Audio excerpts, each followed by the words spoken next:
ജവഹർലാൽ നെഹ്റു ഇന്ത്യയുടെ പ്രധാനമന്ത്രിയായിരുന്ന കാലം ഒരു മിലിറ്ററി ക്യാമ്പ് സന്ദർശിക്കുകയാണ്. അപ്പോൾ അതിനോട് ചേർന്ന് മിലിറ്ററി ആശുപത്രിയിൽ പരിക്കുപറ്റി കഴിയുന്ന പട്ടാളക്കാരെ കൂടി കാണാൻ അദ്ദേഹം തീരുമാനിച്ചു. പട്ടാളക്കാർക്ക് ആദ്യം തന്നെ കർശനമായ നിർദ്ദേശം ഉണ്ടായിരുന്നു. ആരും തന്നെ ഒരു കാരണവശാലും പ്രധാനമന്ത്രിയോട് ഒരു വാക്ക് പോലും സംസാരിക്കാൻ പാടില്ല എന്ന്. അങ്ങനെ ആരും സംസാരിക്കുന്നില്ല. പ്രധാനമന്ത്രി ഓരോ പട്ടാളക്കാരനെയും സന്ദർശിച്ചുകൊണ്ട് ഇങ്ങനെ മുന്നോട്ട് പോകുന്നതിനിടയിൽ ഒരു കട്ടിലിൽ നിന്നും ഒരു യുവ സൈനികൻ തല ഉയർത്തി പ്രധാനമന്ത്രിയോട് സംസാരിക്കാൻ ഒരുങ്ങുകയാണ്. ബഹുമാനപ്പെട്ട പ്രധാനമന്ത്രി, എനിക്ക് അങ്ങയോടൊരു കാര്യം സംസാരിക്കാനുണ്ട്. കൂടെയുള്ള ആൾക്കാരൊക്കെ വന്ന് തടയാൻ ശ്രമിച്ചെങ്കിലും ജവഹർലാൽ നെഹ്റു ആ പട്ടാളക്കാരനെ സംസാരിക്കാൻ അനുവദിച്ചു. ആ പട്ടാളക്കാരൻ പറഞ്ഞു, എൻ്റെ പരിക്കു പറ്റിയ ഈ കാലുകൾ മുറിച്ചു മാറ്റാനാണ് സൈനിക മേധാവികൾ എല്ലാവരും തന്നെ ചേർന്ന് തീരുമാനിച്ചിരിക്കുന്നത്. പക്ഷെ അത് എനിക്കോ എൻ്റെ കുടുംബക്കാർക്കോ താല്പര്യമുള്ളൊരു കാര്യമല്ല. അതുകൊണ്ട് എൻ്റെ ഈ കാല് മുറിച്ചു മാറ്റാതെ നാട്ടിലേക്ക് പോകാനും അവിടെ നിന്ന് ചികിത്സ തുടരാനും അങ്ങനെ അനുവദിക്കണം. അതുകൊണ്ടുണ്ടായേക്കാവുന്ന ഏതൊരു ബുദ്ധിമുട്ടിനും വിപത്തിനും ഞാൻ മാത്രമായിരിക്കും ഉത്തരവാദി.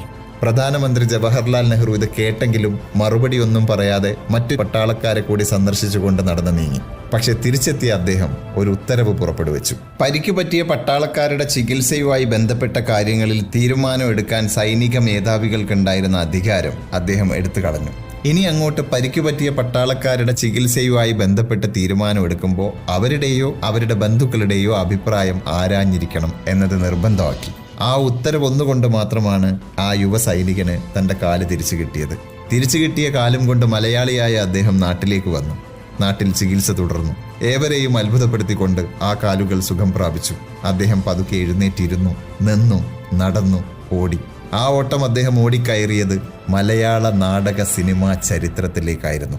ഒരിക്കൽ മുറിച്ചു മാറ്റണമെന്ന് പറഞ്ഞ അതേ കാലുകൊണ്ട് മലയാള സിനിമാ ചരിത്രത്തിൽ അദ്ദേഹം ഒരിക്കലും മായ്ക്കാനാവാത്ത ചുവടുവയ്പ്പുകൾ നടത്തി.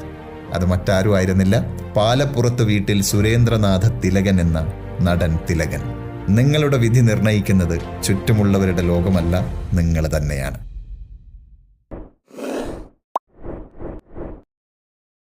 Super hits red FM. കേൾക്കൂ കേൾക്കൂ, കേട്ടുകൊണ്ടേയിരിക്കൂ.